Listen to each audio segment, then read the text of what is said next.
And welcome, everybody, to the Monday edition of the Just Parlay Show here at the Max Wagers Network. I'm your co-host, Scott Reichel, and joining me, as always, is Parlay expert Chris King. And together, we're going to go through the Monday card, but we also have some NFL coverage to go through, as we're going to continue our division breakdown, going through the NFC East, or as Chris likes to call it, the NFC least. Either one's acceptable, but either way, we're going to go through it.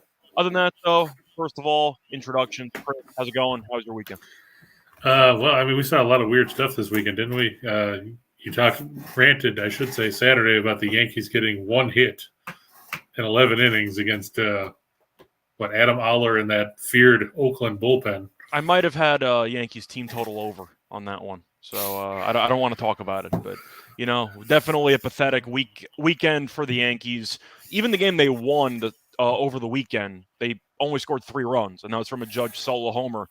They went 1 for 8 with runners in scoring position, then got 1 hit in 11 innings in the Saturday game, and then faced off against Martinez, who just got called up, and they scored 1 run and had 4 hits. So the Yankees have had 5 hits in the last 22 innings combined. Not good. Not good. Do you portend this carrying on again, or are they going to, beat up on the Angels who, we just watched them beat up Toronto?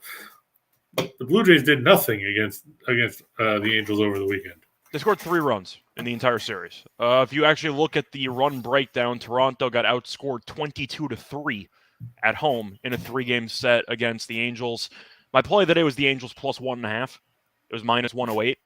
I could have taken the money line at like plus 160 or so, but I decided to just go with the plus 1.5.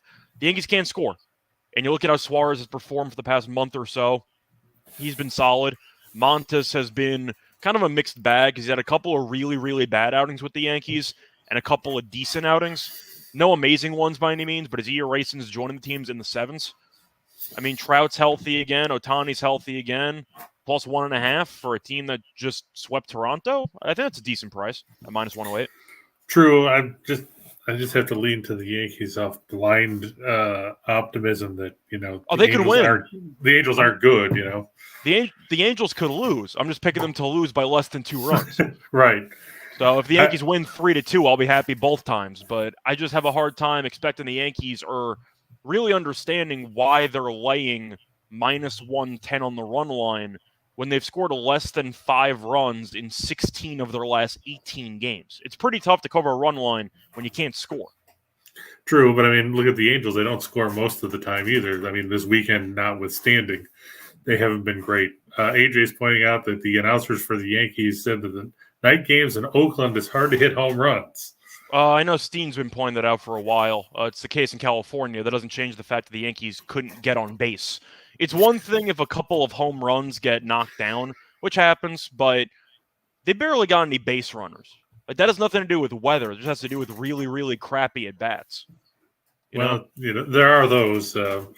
Speaking of crappy at-bats, somebody explained to me how Herman Marquez suddenly looked like prime Bob Gibson yesterday, giving up 1 hit in 7 innings against the Mets. Yeah, you would have figured a 1-0 loss for the Mets. DeGrom must have been on the mound, but unfortunately it was Scherzer this time around. Yeah, I thought the Mets were going to win that one comfortably because Marquez had been terrible on the road. And sure, like you said, Scherzer was pitching. You'd think that they would have gotten more than a total of 3 hits. So they looked positively Yankee-esque at the plate. I don't know what to think of when it comes to Marquez because I think he's actually a pretty good pitcher. He's been bad this year. I'll concede that point. But it's also tough to fully evaluate pitchers when they're pitching in cores half the time. And he's historically been okay at cores. Maybe it's the stuff argument. I just think Marquez is good stuff. I think he's actually a pretty decent pitcher. And he's one of those guys who actually is on a somewhat friendly contract because he signed an extension with Colorado a couple of years ago. And based on what mediocre pitchers are getting, Marquez should be getting paid a lot more. Are you surprised that he hasn't been Kyle traded? Freeland. I was going to say, are you surprised that he hasn't been traded for prospects or something yet? Because Colorado, it's another guy to add to the list. They still have Blackman. They still have Crone. I don't know why they let Story walk in free agency. I think Marquez, if he was on a contending team, would actually get more respect. But since the Rockies are so bad, nobody really thinks about him. But I think he's actually pretty decent. Yeah, he could probably be a solid number 3 man in a playoff team's rotation. That's not bad, though, a number 3 in a rotation. He can give you a decent start in a must-win Game 3. Like, I don't think he's that bad. No, that's true. And you're right. Pitching, of course, is hard to evaluate unless the guy you're evaluating is Jose Urena, who was terrible. Yeah, he was decent his last time out against, or last home start, I think, against the Giants, but he's not very good in general. Yeah, Urena, though, did have a no-hitter, so keep that in mind. But I could list a whole bunch of people that have had no-hitters that weren't any good. Ubaldo had a no-hitter that one year. Well, I was going to go back to, Bobo Holloman, who threw a no-hitter for the St. Louis Browns in his first career start. I was thinking of Rocky guys. I think Ubaldo is the only Rocky to ever throw a no-hitter, I'm pretty sure. Yeah, I don't think Mike Hampton did, No. but or if Hampton did, it wasn't with Colorado. True. Rye said he would take Herman Marquez in Philadelphia. Rye, at this point, you would probably take just about anybody in Philadelphia with the number of injuries that the Phillies pitching staff have taken over the last 2-3 weeks. Well, Nola's been amazing. So Nola's been the clear ace of the staff recently. Syndergaard is by default your number 2 right now because Wheeler's out indefinitely. Who's your 3? Like Ranger Suarez? Hammer Gibson. Suarez has been better lately, so I guess I'm leaning towards Suarez. But yeah, Marquez I think is better than Suarez and Gibson. So yeah, Marquez would probably be your 3. So there you go. But James saying Hawaii should forfeit the rest of the season. No, they should not, because if they did, then we couldn't fade them. So I hope that we couldn't bet on them. We couldn't bet on them going over all the time. Yeah, Hawaii. I said my favorite play in that game was the over. Now I did not expect Vandy to score 63, but I figured they would score 40 and change. I don't know how that total was mid-50s. I thought that was absurd, and it got there handily. Hawaii really, really bad. But then you remember the whole issue with the previous coach that went to like the state senate. They had like a hearing for that and everything, which tells you how bad it was. But they lost everybody. And Vandy, I can't say they're good, but I had the longest touchdown over 54.5 yards, which I told you about, which didn't look good.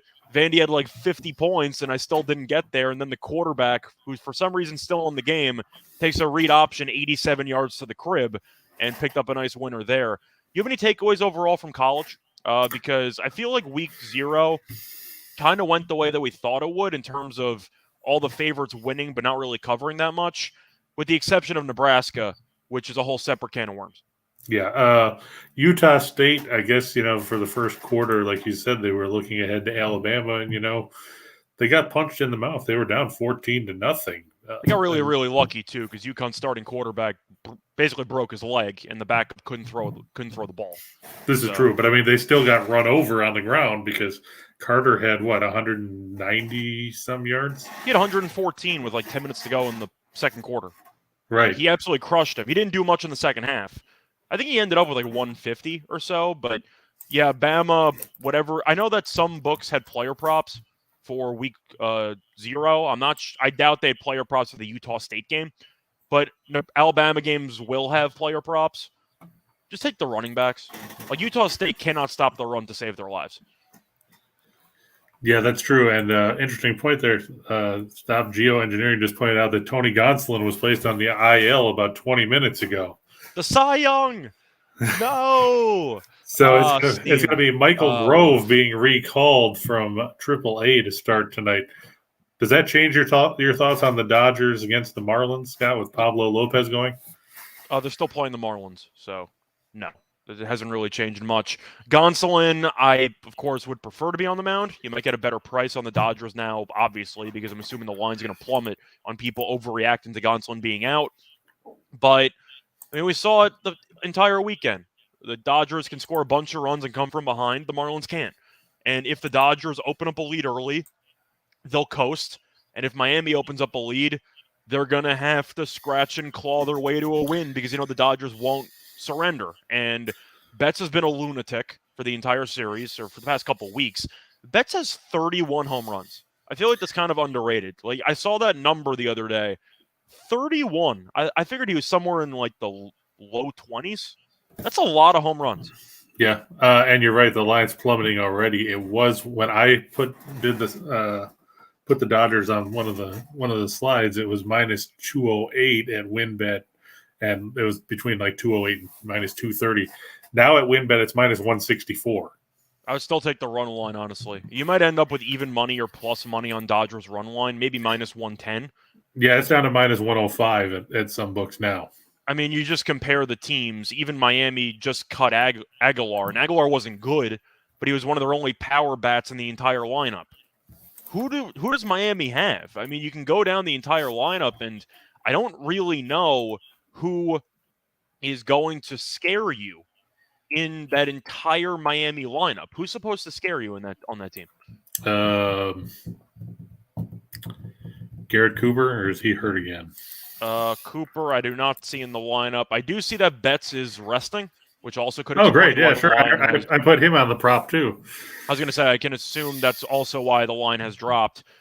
Even with Betts projected to skip today, you still have Turner, Freeman, Smith, Muncy, Turner, Lux, Gallo, Taylor, and Bellinger. Now the bottom half of the lineup's not great, and Muncy's a disaster. I still can't believe he plays every day.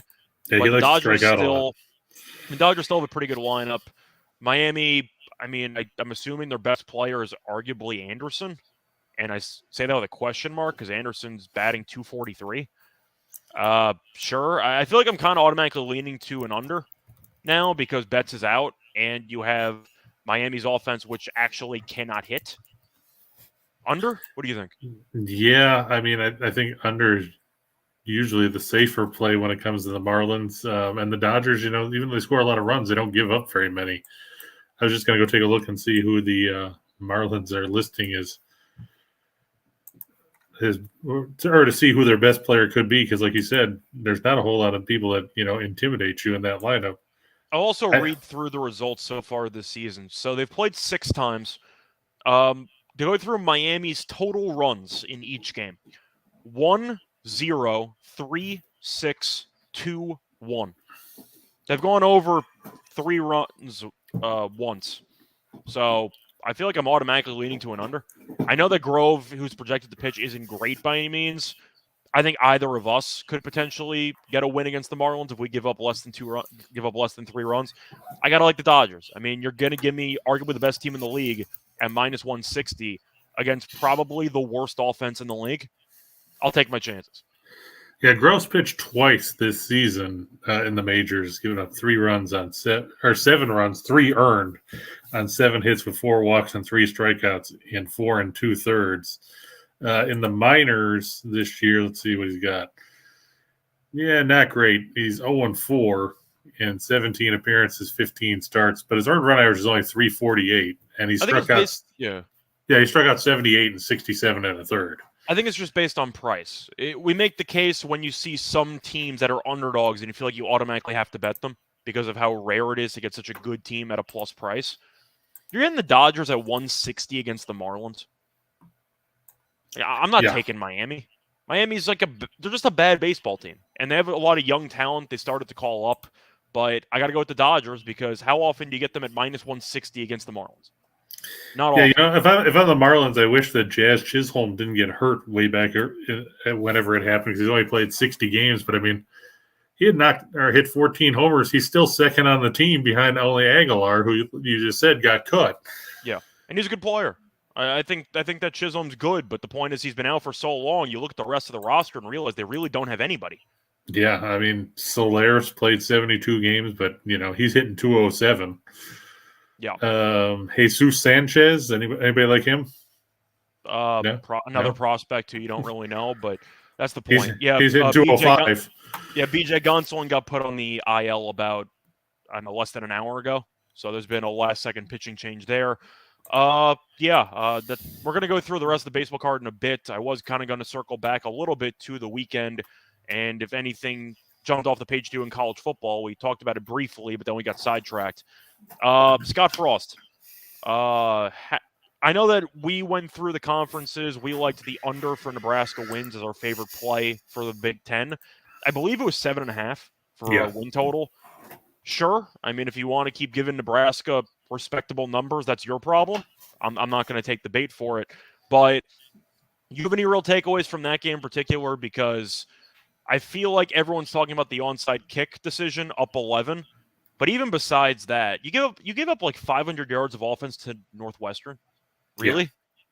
You made Hlinsky look, like a good quarterback instead of a guy that transferred from South Carolina because he couldn't get on the field behind Jake Bentley before.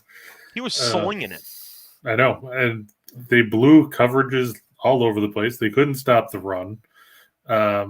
They turned the ball over 3 times. I know the one at the end of the game, it bounced off somebody's hands and everything else. But, for all the talk about how Casey Thompson is better than Adrian Martinez, when the game was on the line, he did the same thing Martinez did and turned the ball over. To throw it out there, by the way, the onside kick, I know people talk about momentum and how it might not be quantifiable, so to speak. After the onside kick, Nebraska didn't score. They didn't score for the rest of the game. Right. You can interpret that as you want, but I'm just going to throw it out there that they had all the momentum. Northwestern immediately scored in the short field. Nebraska scored 0 points the rest of the game. And I also find it weird that Scott Frost called out the offensive play calling, saying that, we got to be more creative. Don't you have an offensive background? Like, weren't you the offensive guy at UCF? I get you brought in a coordinator. Don't you have the right to oversee or to overrule play calls as the head coach? Isn't that part of your job? You would think so, but the problem with Nebraska is for the longest time under Bob Devaney and then Tom Osborne and everything else, what was Nebraska? They were an option team. Yeah, and that's what Frost, of course, was the starting quarterback for. Right. So, they don't have the personnel. You're not going to get, 4- and 5-star receivers saying, I'm going to go play at Nebraska. Why? Especially just Big Ten country itself. You travel to a lot of cold places. It's not exactly a fun time. I would know from experience because I went to Wisconsin. But right. Yeah, that was kind of the main takeaway from that game. That was the main underdog that cashed. Besides that, you had a lot of line moves, and to be honest, a lot of them lost. You had a landing spot that was a sweat in the late game with Nevada and New Mexico State. New Mexico State should have covered every number, potentially won the game, but they started the wrong quarterback and they turned the ball over 5 times. Nevada's going to be terrible. I think we knew that going in, but they were especially bad. And it landed somewhere in the middle because of a red zone interception. But all the big that was the second red zone interception because he threw one in the first half too. Yeah, but to go through all the other games, the favorite pretty much won but didn't cover. That was really the story the entire day. And yeah, you had Vanderbilt, which dominated. Yep. And you had who are the other favorites that covered? I don't know.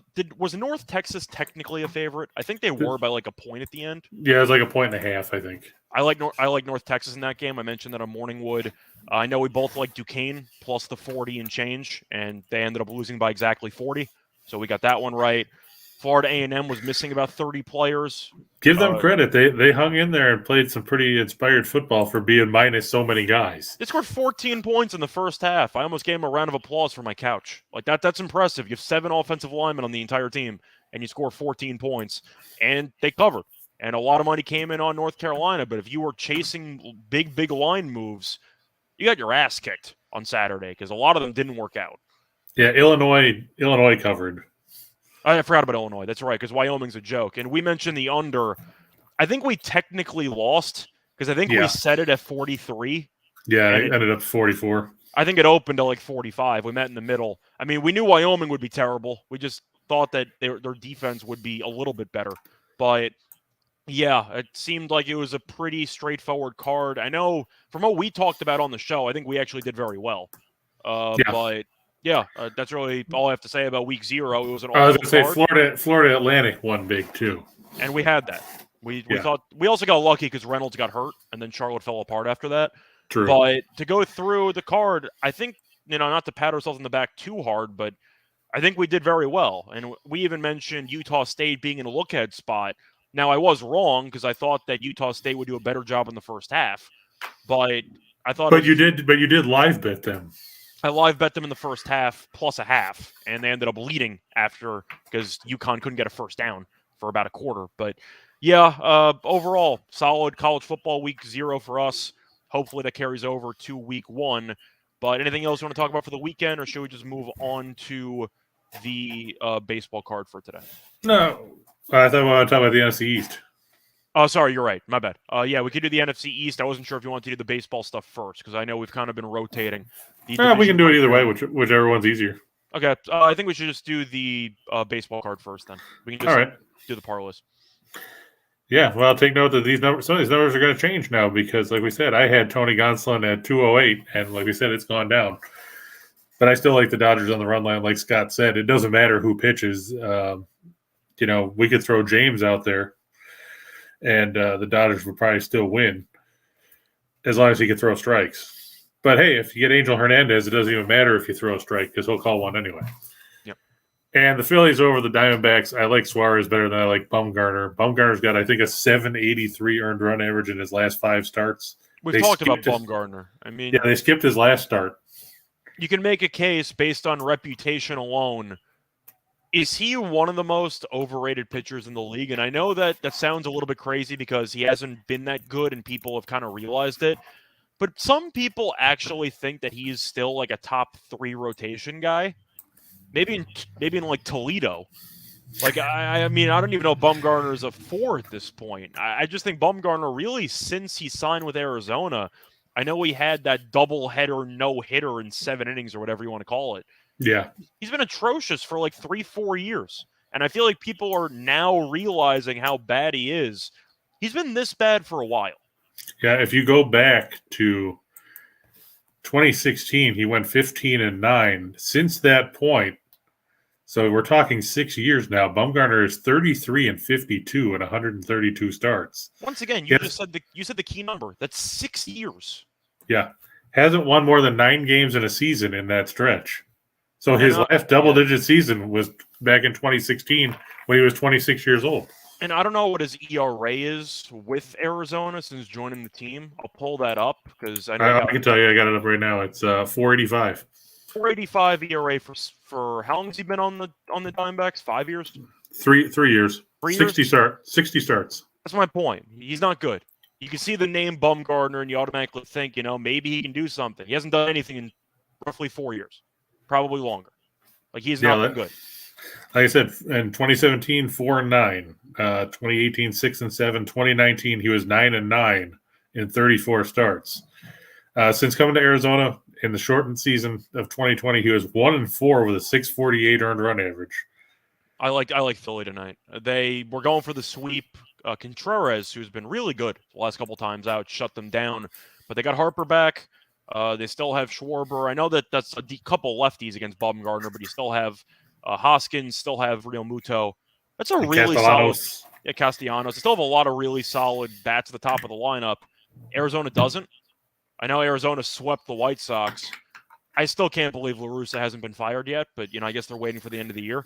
I like Philly there. I think they'll get the job done. Yeah, they swept the White Sox. No thanks to, way to waste another good start by Dylan Cease. Yeah, and also the Bumgarner stuff. I'm not going to pat myself on the back, but I said a couple weeks ago, Bumgarner is not going to make the Hall of Fame. You can't be that bad for 6 straight years and expect to make the Hall of Fame. I feel like it kind of speaks for itself. So he'll make the Giants Hall of Fame, like he should, but MLB Hall of Fame, not even close. Yeah, like AJ said, the Diamondbacks bullpen has been bad. They scuffled badly the other day. What was it, Ramirez? And then Mantiply struggled. And can you have a good bullpen when your closer has been Melanson for the entire season? I'll tell you what, I bet you the Padres would take Melanson back right about now. I think they would too, because Hader, oh boy, he was awful again yesterday. It was against the Royals too. In a low he actually pitched yesterday? I didn't even look at yesterday's outing for him. He gave up 6 runs in a third. Oh. His ERA since joining San Diego, I believe, is 23 and change, 24 and change. He's been an absolute disaster. Yeah, 23.14. Yeah. And you notice he's had control issues too, because he's walked 7 in 4 2/3. 4 2/3 in 7 outings. That's usually how relief pitchers fall apart. You could talk about home runs allowed, but they usually come with guys on base. And command is a serious problem for some relievers, and that's kind of why or how you could tell they're past their prime. Hader's got to fix something with his actual mechanics because you're walking way, way too many guys. Yeah, I mean, he walked 12 in 34 innings with Milwaukee, and even that's a little bit high for him, I guess. But 7 in 4 2/3 innings. He's only struck out 8. Yeah, that's absurd. I mean, that's just, like you said, his ERA is 23.14. Mm-hmm. Kind of reminds me when Carlos Marmol went off the tracks with the Cubs back in I was thinking like the. Steen's territory, like Wade Davis, who like totally fell off a cliff. True. A lot of relievers you could mention who just lost their command and basically were out of the league in about 2-3 years. Now, I'm not saying Hader's going to be that bad, but they got to fix something with the mechanics during the offseason because whatever he's doing right now clearly isn't working. Yeah. And I'm going to go with the Cardinals over the Reds. I mean, it's Mikolas versus. Did the Reds even name a starting pitcher yet? For some reason, I still think TBD is better than anyone on their active roster. But, I mean, I got to give them props, though. They found a way to only score 2 runs against Patrick Corbin. Oh, that's right. I forgot. They signed Chase Anderson yesterday, Yes, and he's that's going to right. I pitch forgot. today. Yeah, Anderson's pitching. That's right. It's his season debut, I believe, right? Yeah. Yeah. He's bounced around a couple organizations in the minors this year, and then the Reds are like, "Hey, you want to pitch for us? You can pitch tomorrow." I know Mikolas has been a bit iffy, and if you want to make an argument for fading the Sunday Night Baseball team, that I know that's an angle that some people follow. Right. I'll say it again. The Reds scored 2 runs against Corbin. Speaking of, kudos to Corbin because he snapped the Nationals major league record 43 game streak without a win by a starter. I actually did not even know that streak existed until I saw it on ESPN last night. 43 straight games with a starter not getting a victory is actually impossible. I don't know how you even pull that off, but they found a way. I mean, think about it. They didn't win. They probably didn't win very many games in that 43 game stretch. I know, but you figure you get a starter to go 5 innings. I feel like that's why they ended up getting hosed a couple times because Anibal was actually decent his last couple times out. He just didn't go 5 innings. He went like 4 1/3, and technically he didn't get the win. Yeah, let's see. So their last win from a starter was. What was that, June? No, it would have been. I think it would have been in July. I think. They said 40-something games. Yeah, I'm just trying to see who the last starter was that got the win. Let's see. C-Shack. I was going to say June because he had the All-Star break at some point. That's like a whole week off of no games. Might be June. I'm scrolling back through here to see. There's a loss. Nope. Josiah Gray on July 6th. July 6th. Okay. So I was. Yeah. You were right, but I was close. Whatever. Right. It's been a long time. He beat Nola 3-2. Yeah, I was going to say, though, that you could make an argument for the Sunday Night Baseball fade, but with Anderson on the mound, it's a pass. Mikolas has not been great, so I'm kind of leaning to the over. Very nice series coming up. Very nice series win, though, by the Cardinals against the Braves. It was good for me because, of course, I still got them to win the division, but that was a really nice job, especially coming from behind yesterday and coming back on Saturday against Jansen. You could argue they stole 2 games in that series. Yeah, that's true. Bill's saying, do you want to fade the Red Sox pitcher or just take the over because Bundy's on the other side? I'm going with the over. Minnesota's offense actually woke up over the weekend against the Giants. Tells you how bad the Giants are. Bello, not good. Bundy, he's been decent in his last couple starts, though. Yeah, I'm happy for him. He's still not very good. Bundy is bad. I mean, you look at Bello's numbers, though. Both his last couple starts, he gave up 2 earned runs, both at home. His road stats this season, 9.64 ERA. I'm going to take the over. I'm not going to overthink this. I think either team could go for 6 or 7 here, and I would not be surprised. I'll take the over, especially with a 4-4 extra inning draw. I just think that's a very good deal. Yeah, I'll go with the over too, but I'm just going to lean towards Boston because I can't stand Bundy. I thought he was supposed to pitch the other day, and then they scratched him. But he's just been bad. I know that you look at his last few starts and he hasn't been lit up, but he's not going any further than 5 innings either. Longest start in the last 10, 5 1/3. And Boston's bullpen is the meme of like the Corvette in some crappy shed, and the Corvette is Whitlock because he's a very good closer, but getting to him is almost impossible. True. So, we'll see how that works out. But the Twins, I like that they got back on track offensively over the weekend. I'll just take the over. Andrew said the Twins team total over 2.5 in the first 5 might be good. I typically like to bet 1.5 some more for first 5, but I think I'd rather just take the full game over because even though Bello is bad, Boston's bullpen sucks too, as I just said before. So even if Bello gives you 4 innings and doesn't pitch well, he might give up 5 runs by himself. But if you want, it depends if you want to inherit the Boston bullpen or not. I really don't mind inheriting it. And Minnesota's bullpen hasn't been great either. Yeah, so I'm just going to go with the over. And Rodon over 6.5 strikeouts against the Pirates. Earlier this season, Rodon fanned 12 Pirates in a complete game win. He struck out at least 10, I believe, in 4 of his last 6 starts. And let's face it, we've seen San Diego not do a whole lot offensively. But Rodon strikeouts in his last 6, 10. He had 3 against Oakland in a start that made no sense because he only went 5 1/3. But then 7, 11, and then 10. And like I said, before the All-Star break, he fanned 12 Padres in the start on July 9th when he went the distance, 1 run on 3 hits. I actually looked this up the other day, by the way. I don't have it in front of me, but I was keeping an eye on how many strikeouts the Padres have actually been having in the last couple of weeks because I was fascinated when they stopped hitting against Washington and it carried over. Now, yesterday they scored about 7 runs. They still lost by 8 runs. Congratulations. But they've been striking out a lot recently. So I feel like when it comes to runs per game, people can talk about recent form. Keep in mind some of the props because you might have some teams, for example, like the Guardians, who strike out the least in the league, and maybe for one series they strike out a bunch. And a lot of the prices or a lot of the props are mispriced because of the season-long numbers as opposed to the recent form. San Diego's been striking out basically double-digit times pretty frequently for the last week or so. Yeah, let me pull that up real quick. I looked it up the other day, but I don't have like 4 out of 6, or I don't have the exact numbers, but I did see a lot more strikeouts than I expected. Well, on the season, I mean, San Diego's, they're in the top half of the league as far as fewest strikeouts. They've averaged 9 strikeouts over their last 3. They struck out 9 times yesterday. Mm-hmm. So yeah, they've been on a roll when it comes to going back empty-handed. Yep. So not a ton of faith in the Padres, especially with the fact that Rodon already fanned them a dozen times this season.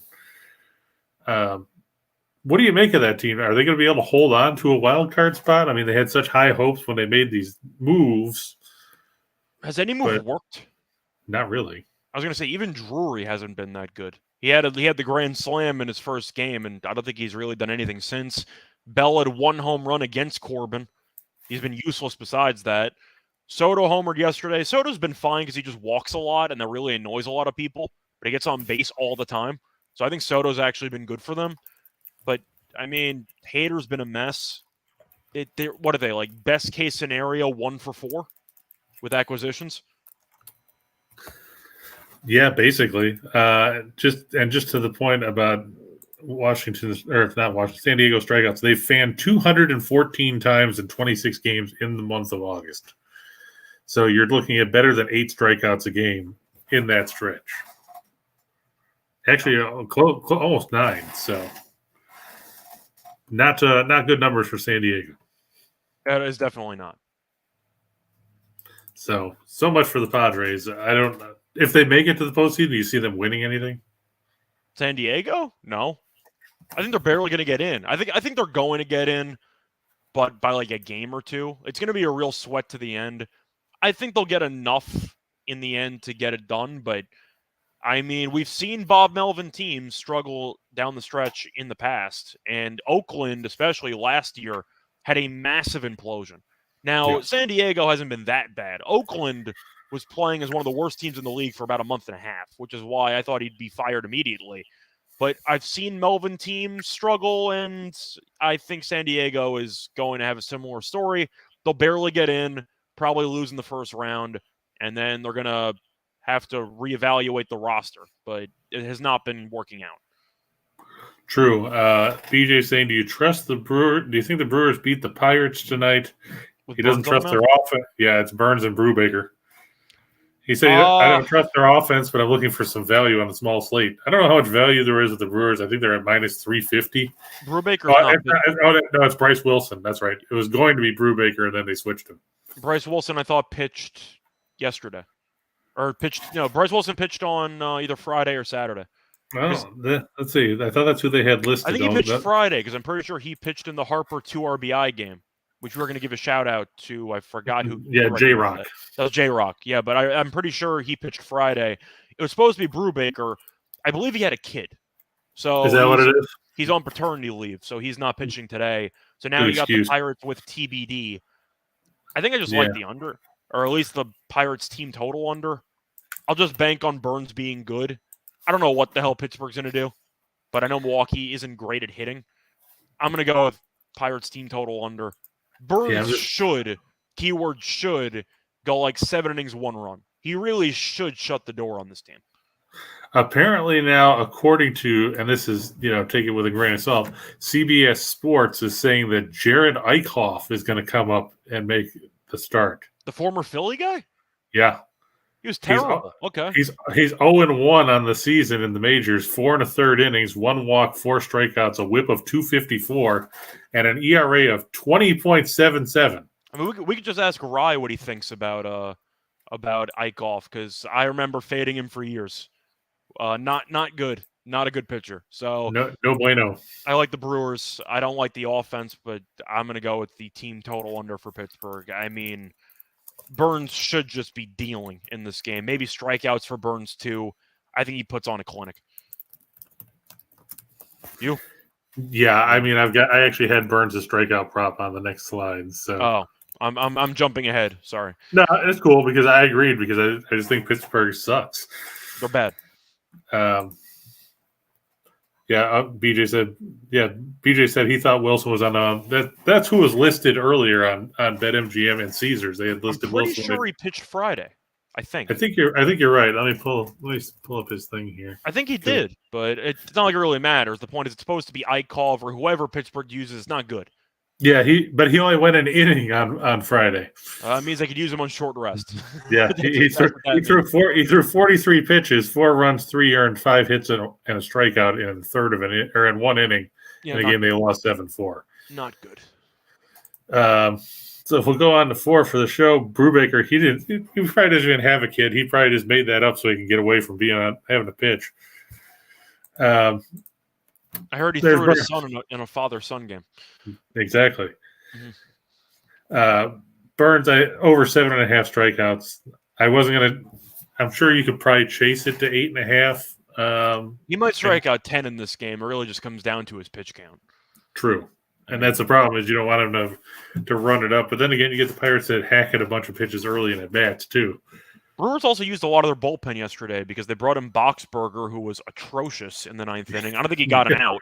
He did. And then Williams ended up pitching. So Williams pitched the day. Did he pitch Friday or Saturday? I want to say he pitched.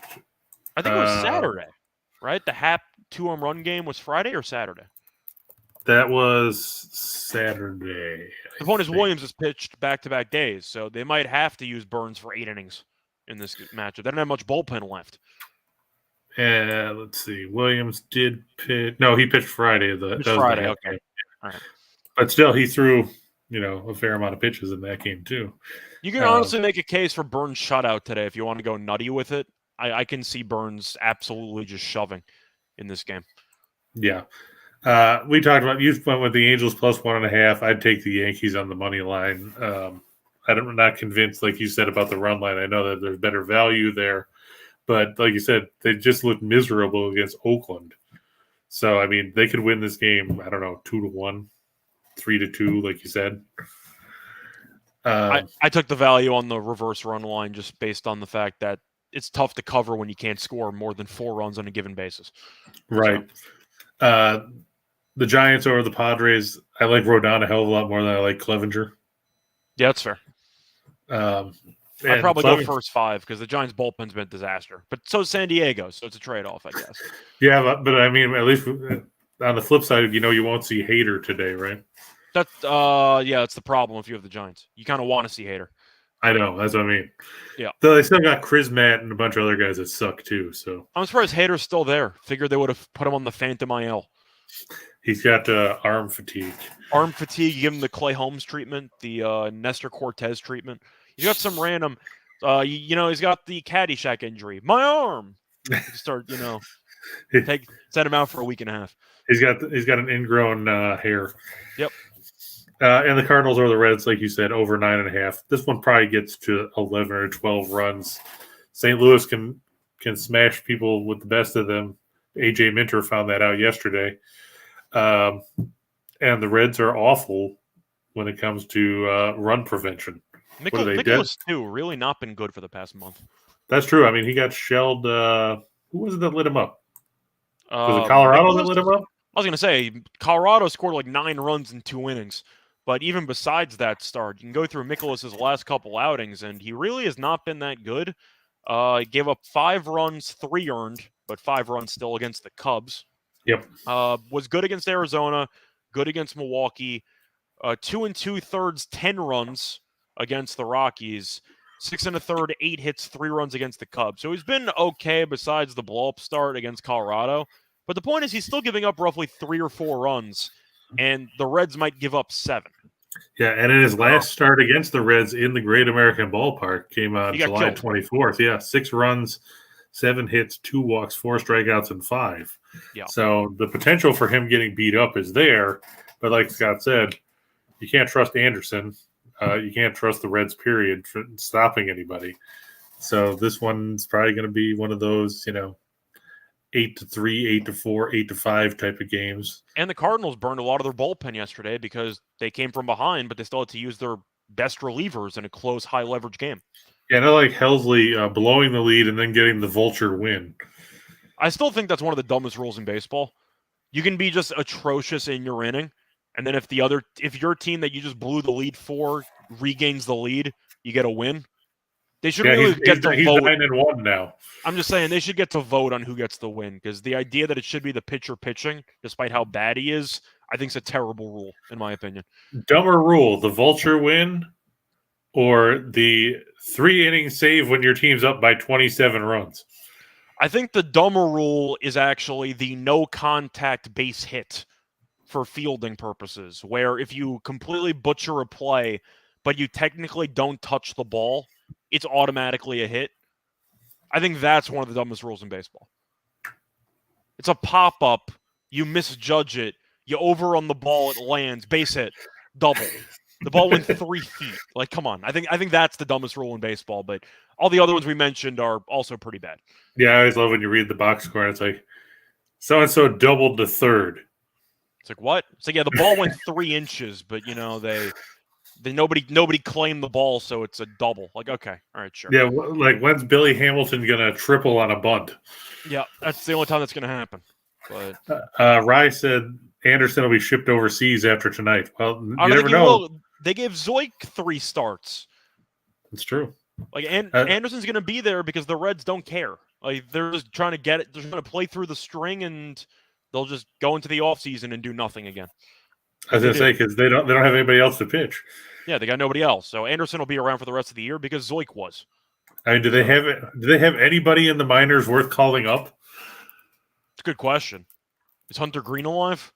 Is he rehabbing, or is he done for the year?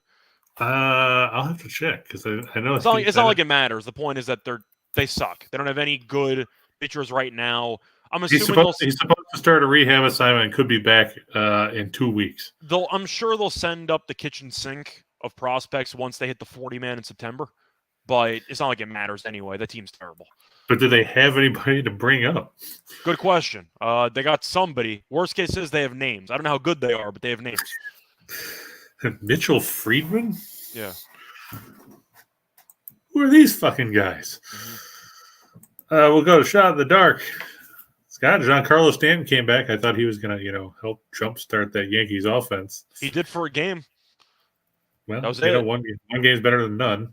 He's only played 2, though. He had the day off. He had the day off on Saturday. He's homered off Suarez in his career, so we'll see if he can do that again. Yeah. But same token, I'm going to take Trout to go over 1.5 total bases. Like you said, he's healthy again. He homered Friday? I believe think it was so. Friday. It was Friday. He went opposite field on Friday. Yeah, I liked Mookie Betts until I found out that he's not playing. So insert any other Dodger here that you feel like. Freddie Freeman, Trey Turner. I'll swap in instead of Betts. I'll swap in Ohtani. His career numbers against Montes are absolutely outstanding. He has like 3 home runs. He's batting like 400 plus against Montes. He absolutely crushes Montes. Yeah, Roger. I found out Mookie was out right around the same time we found out the Gauntlet went on the shelf, which was right at the top of the show. I think So Ohtani has a shot to go yard personally today. Yeah, so I didn't get a chance to change the slide. Yeah. Goldschmidt to knock in a run against the Reds. Anderson. Yeah. Yeah. That's all you need to say about that. Yep. Harper knocking in a run against the Diamondbacks. Bumgarner. Do you need to say anything else? No, he's bad. George Springer over 1.5 total bases. They put him on here because A, Vlad Guerrero was at minus money. B, he hits at the top of the lineup, so he's going to get a whole bunch of extra at-bats. And C, maybe Javier Assad won't walk 37 guys and let people hit, provided he goes longer than 4 innings, which is what he went against St. Louis in that game last week. I mean, even if he doesn't, the Cubs' bullpen's bad too. Like Springer can hit a home run against anybody. Yeah, especially Rowan Wick, who I don't know why he still has a job at the moment. I'm going to lean towards the Red Sox against the Twins. I don't have faith in either bullpen, and I definitely don't have faith in Dylan Bundy. And the Twins without Buxton, I know they beat up on the Giants, but like Scott said, that's just an indictment of the Giants. Bumgarner over 4.5 strikeouts. He should be able to get to 5. The bottom of the Phillies order does have some guys like Vierling and even the top of the order. I mean, they got a lot of free swingers. We know Hoskins strikes out. True, Schwarber will strike out probably twice. Yeah, Hoskins probably strikes out at least once. Montas, I know he's struggled, but I also know that he fanned 12 Angels in his last start against them with the A's. Oh, his numbers against the Angels career-wise are incredible, which I find fascinating, but I haven't liked the recent form. Yeah, Roger, that was kind of my main logic. I picked the Angels because I figured Trout or Ohtani probably goes yard in this game. If I had to guess, it would be Ohtani, but they've both been playing well, and Montes strikeouts, I can understand that. He might go 6, so we'll see what happens. And Rye said, if it's not Al Bundy, I don't want him. Yep. Hey, he scored 4 touchdowns in a single game for Polk High. Yes, he did. And then Berrios over 5.5 strikeouts. As bad as the Cubs bullpen is, some of the guys in their lineup don't make a ton of contact either. Yep. And Berrios probably should be able to go more than 4 innings. Berrios is one of the ultimate boomer bust pitchers because he'll strike out a lot of guys. He'll just give up a bunch of home runs. Yeah. So there you go. Yeah, he has given up a crap load of those. I think he still does he still lead the league in homers allowed? I don't know who would have passed him, but I'd be impressed if he didn't have the record because most people giving up that many home runs would have stopped starting by now. Like Kikuchi. Cooch. I think it's been a mixed bag in the bullpen, but the fact that they're even trying to put him in the bullpen just tells you how desperate they are for him not to be terrible. You know? Yeah, and Steen said that would never happen. We talked about that earlier. When you pay him that much money overseas, you're going to have to try to make it work. So they gave him the Dice K situation. Tried him in the rotation. He sucked. You put him in the bullpen. You hope he figures it out. Yeah, Berrios still leads the league in home runs allowed with 27. Also leads in earned runs allowed with 79. Okay. That's a nice contract you got there, Toronto. Anyway. Good deal. Anything else you want to add, or should we just move on to football? Well, we can move on to football. I mean, unless you want to do the housekeeping stuff. I was about to.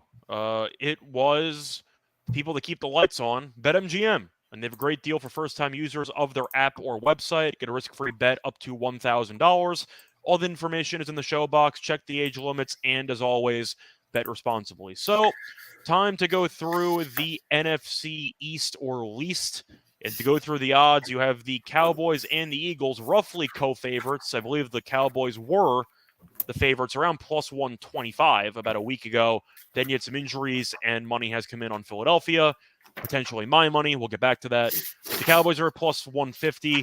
Eagles are at 150. Once again, shop around if you want to find some other lines.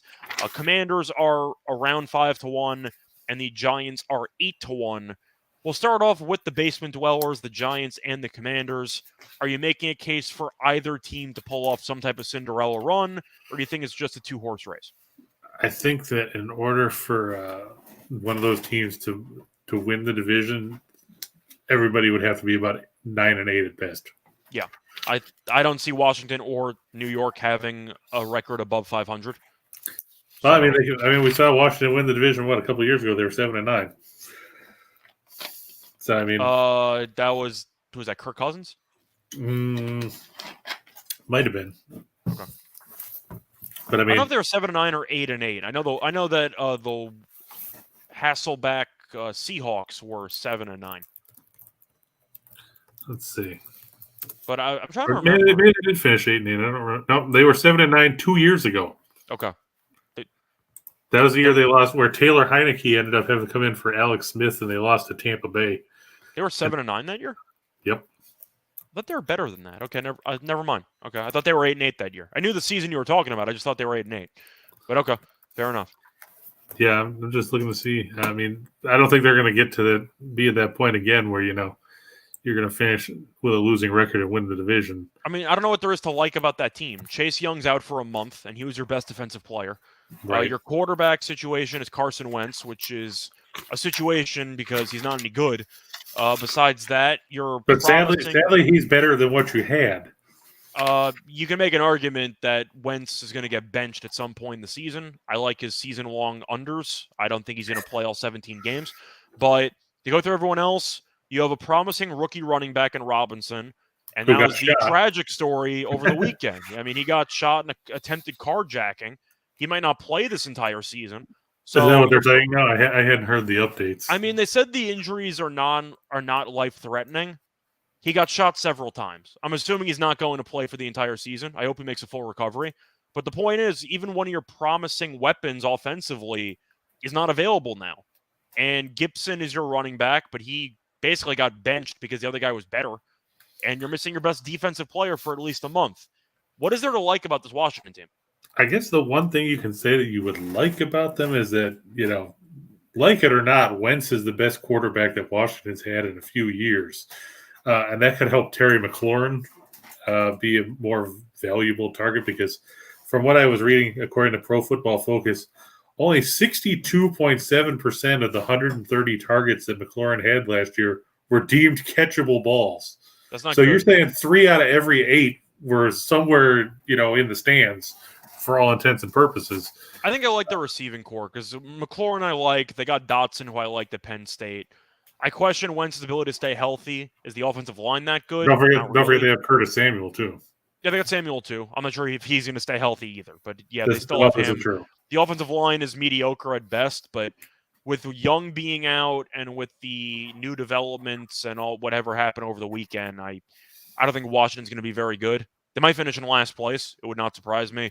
The Giants, I don't think anybody's had a worse preseason than Kenny Golladay. Yeah, I saw he had his issues yesterday. I also saw people saying that Chris Streveler should be the starting quarterback in Week 1 for the Jets. So I made a joke that Zach Wilson was the 4th best quarterback on the roster, and I don't think it's as far-fetched as it sounds, but I think both teams are going to be bad. I think Washington actually comes in last place if I had to pick. I think Dable can maybe tap into something. And the Giants defensively are not good, but they're not totally atrocious. The offense isn't great, but they have some weapons if you think that Tony and Robinson can actually work well together. I think I'll take the Giants to go 6-11. I think Washington might go 5-12. I think Washington's going to be really, really bad, in my opinion. The question for Washington or for the Giants is, can they keep these guys healthy? Galladay and Shepard and. Well, Galladay, they'd be better off if he got hurt because he's a complete lost cause at this point. And they don't have a tight end now that Ingram left. You're going to throw the ball at Ricky Seals-Jones. The truth is, a lot of Giants fans didn't even like Ingram in the first place, but I understand your point. Chris, to answer your question, has the tennis match started? It was 2. I had a 2-pick parlay. The first leg already won, so the second leg's taking place tomorrow. Who'd you pick? Andy Murray minus $7 billion. I had Medvedev in straight sets at minus 375 as my first pick, and he won in straight sets. Whoa, man, taking the chalk. What's up with that? I almost deposited $4,000 just to bet it on it because I thought he was going to absolutely steamroll Kozlov, and I made a couple hundred instead. I didn't throw out the full $4,000, but I made some money on it. I straight bet it individually as well. Kozlov's a really bad tennis player. Really, really bad. But yeah, the first leg cashed. Hopefully Schwartzman comes through. What do you make of the other two teams in the division? The Cowboys, I think, are going to be bad. I bet their win total under, right when Tyron Smith was ruled out for basically the entire season. You can find 10.5. I think they're mostly gone now. It's mostly at 10. I don't think they finish above 500. I think this is playing in this bad division, you're going to say that they still don't end up above 500? I actually am going to say that. I don't think they're good. If you look at the entire offseason for the Cowboys, including the injury to Tyron, they got worse at every position, and they still have Mike McCarthy as their coach. What are they good at? Dak Prescott's a very good passer. Or, even if you think he's overrated, he's still fringe top 10 worst case scenario. You have CeeDee Lamb. You lost Amari Cooper. You lost Cedric Wilson. Gallup's always hurt. James Washington broke his leg. You have a rookie who's going to have to play a bunch of snaps with, was it Tolbert? Tolson? Tolbert? Is it Tolbert? Tolbert? Either way, the point is the receiving core is not great. You look at the offensive line. Tyron Smith is injured now. They lost A.L. Collins. The cornerstone of the team, the offensive line, is significantly worse. You're still giving Elliott a bunch of touches because Jerry Jones doesn't want to admit his contract is awful. You look at the defense. Your secondary, not very good. Your number one corner had a bunch of picks, but gets burned all the time. Your linebacking core is pretty good. I think the linebacking core is okay if you want to include Parsons as a linebacker. Right. Defensive line, though. You lost Randy Gregory, who was your best pass rusher last year, not named Micah Parsons. What did the Cowboys get better at? They don't even have a kicker. They lost Zerline. They re-signed Brett Maher, who Cowboys fans hated. What are they good at? What, they're not going to give the kicking job to that kid from Texas Tech? I thought they cut him because he was awful in preseason. Everybody's awful in preseason. That's what preseason is for. But the point is, they tried to give him a shot, and he failed. But, yes, Andrew Pollard is better than Zeke, but the Cowboys are so stubborn based on the contract, Zeke will continue to get touches. What are the Cowboys good at? I don't think they excel in any area, and I guess the one lucky part they have is the fact that they're playing Tampa week 1, and Tampa has their own thing they're dealing with. Their offensive line's, torn to shreds. Brady looks disinterested. I don't really know what the story is there. I think Tampa has some serious red flags. But the Cowboys also have a first-place schedule because they won the division last year. I really don't like their team. I don't think they're that good. I mean, you're right. They have a first-place schedule, but you have to remember still 6 of those games come against the East. They also get Detroit and Chicago because they play the NFC Central or NFC North. You mentioned the East, though. Central. I think they're going to get swept by Philly. I think Philly's better than them. I think they might lose a game or two to like the Giants or Washington. Like the Cowboys are built kind of like teams of the past where you look at them on paper and they should still be pretty good, but they'll lose a game or two they have no business losing. We saw that against Denver last year where they got blown out at home for no apparent reason. I think they'll stumble in a game or two because McCarthy late in games I don't trust. Well, yeah, you don't need to look any further than the game against San Francisco in the playoffs for that. Yeah.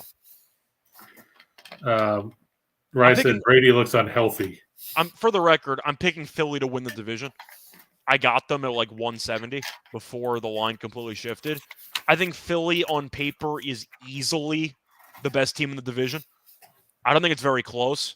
The only concern you have with the Eagles is Jalen Hurts, which I don't think he's that great. I don't think he's atrocious. I just don't think he has that high of a ceiling. I think he's a pretty steady floor guy. But if you're really just going to wait for the Cowboys to self-destruct, you picked up A.J. Brown.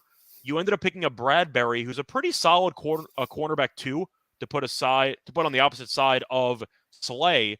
Their defensive line good with Jordan Davis, who's looked good in preseason. I think the Eagles have a solid roster. I think they overpaid for Hassan Reddick. I think they did too. I think they'll worry about that long term. But I think in the short term, that might work out. Yeah, Ryan mentioned the only issue with the team. The Eagles' running backs are not that great. But they might trade for Kareem Hunt. We'll see. I doubt it. You don't see that many trades in the NFL for well-known star players. But I think that the Eagles can get by with a committee, especially since running backs are expendable nowadays. But can they get by if Hurts gets injured? Can Gardner Minshew keep that team afloat? I actually think he can. I thought Minshew was good last year in relief. When you compare Minshew to the other backup quarterbacks in the league, if you want to play the Hurts injury argument, what the hell are the Cowboys going to do if Dak Prescott gets hurt? You're going to throw Cooper Rush out there? Hey, Cooper Rush beat the Vikings. I'm just saying, I'd rather have Minshew than Cooper Rush. So if you want to go based on injuries, I think that the Eagles actually have a top 5 backup quarterback in the league. I'm just looking at their schedule here. It's pretty good. I mean, like I said, they've got to play the NFC North. They have to play Indianapolis and Indianapolis. They get Houston, but nobody cares about Houston. I think the Eagles will win 10 or 11 games. I think that's good enough for me to win the division. But are they going to do anything if they win the division? That's the other question. Can they do anything? I think Jalen Hurts is a quarterback who can get you to the playoffs if you have a very good overall team, but he'll get exposed against good competition. I don't think Jalen Hurts is the guy to take the Eagles to the next level, but I think he's good enough to be an Alex Smith, a guy who can get you to 10, 11 wins, but when it comes to an actual bracket, you're probably going to be eliminated in the first round. That's how I view Jalen Hurts. That's why I think the Eagles long-term have to move on. But for the sake of making the playoffs and arguably the worst division in football, I think he's good enough to get you 10 or 11 wins. Yeah, I can see them getting to 10. I don't know about 11. Do you see the Cowboys getting to 10? Because based on their roster, I really don't. Well, that's why, they always say that's why you play the games. I mean, they start the first quarter of the season, they get, like you said, they get Tampa Bay, who has their own issues. They could start off 2-5. But then they get Cincinnati, and then they get the Giants in Washington. One of those is a road game, though, right? The Giants game is the Monday night game. I think they're going to lose. I think they're going to lose that game. If you want the hot take, I actually like the Giants in that Monday night game, but we'll see. The point is, the Cowboys' early season schedule is rough, and I'm not sure if they're going to fire McCarthy midseason. I don't know what's going to go on, but there's a lot of dysfunction with that franchise, especially with the offseason they had. I think fading the Cowboys is a smart move. We've seen Dak have the serious leg injury. Now their offensive line is shot. There's no guarantee he's going to stay healthy for the entire year.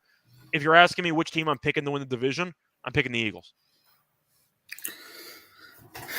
It's just tough because I honestly am not a big fan of either one of these teams. I mean, I've hated Dallas forever. At least the Eagles are healthy. They got that right, going for right them. now. Yeah, right now. I'm saying at least they can potentially stay healthy. The Cowboys are screwed. The problem is you don't know if they're going to be healthy in the second half of the season. Yeah, but the Cowboys aren't healthy for the first half and potentially the second half. So Ryan says that the Eagles will win their home playoff game. I think they're going to go one and done, if you want my honest opinion, but at least they're getting there. That counts for something. I don't think Hurts is very good. I just think that he's good enough to get by in a bad division. True. I mean, unless we see some magical thing where Wentz turns back the clock to what, 2017? I don't even think that matters. I'm really low on Washington. But I'm just saying, unless you see something like that, or Daniel Jones suddenly becomes a good quarterback. That's not happening either. So, or Tyrod Taylor. Tyrod got hurt yesterday, so there you go. But I'll go with the Eagles. I think it's a very good price at plus 170 when they're arguably the best team in the division. Yeah, it's just it's not a fun division to try to handicap from the perspective of there are so many questions and not a lot of answers out there. Yeah, but at least for the Eagles, I know what I'm getting. That's good enough for me. There's some security in that. Security in knowing that the Giants suck, but nobody's saying that's the argument you can make, though. If you want to talk about the worst division, you just want to pick the team that won't trip over themselves as much as possible. And I think the Eagles are a team that might not necessarily beat themselves, and that's probably good enough. And Andrew Barkley's technically healthy for now. He's been healthy for the start of seasons. The issue is by week 3, he's on the shelf.